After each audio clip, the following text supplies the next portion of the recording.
Nyando e kaunti ma Kisumu hemadhi kuongo yudo sir mar omenda e chenro mar bero aluora. Chenro ma bende geto riwruoge mag jogo makedo kod lokruok chal kor lwasi e kor gwenge.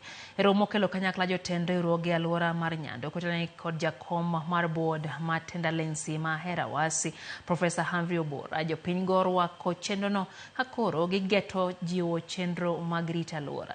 Chenrono madhi muonyo omenda mar siling bilion 27 oyangi ni dhi kawo higni 20 ka bende igeno ni idhi siro chenro moko mag dongruok kaka gero apeyni, kuonde thieth, medo ndhadhu e chenro mag pur kod siro chenro mag rawere moyangore kaka joked ne ler kod ber mar aluora. Ne wach gik matimore mag changes mantiere environment sana e aluora wa kaendi e Nyando line kaendi wantiere gi chandruok mang'eny.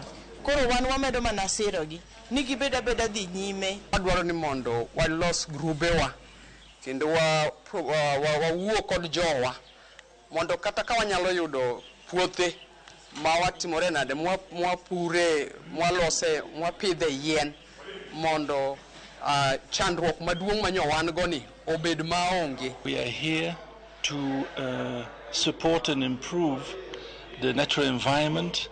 We move along with the program called Trust to Impact. It's backed up by companies, governments in Europe, governments here and governments locally.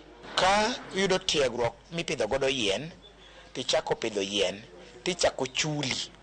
Yien mipidho ipimo ni ogolo carbon maromo nade, tichuli. Koluwore gi sirkal mar Kenya nosekadh nyaka e bunge ni e kuom ng'ama pithogo e pesa mawuok e carbon credit 40% dhi ne ng'ama japithono, to ok en pesa matin. Omiyo awacho e chandruok ma wan godo ahero ka kwasekonyo godo to pesa bedo nyugodo ni mfukoni wabede beneficiaries mokwongo mar ang'owa mar carbon credit e Africa.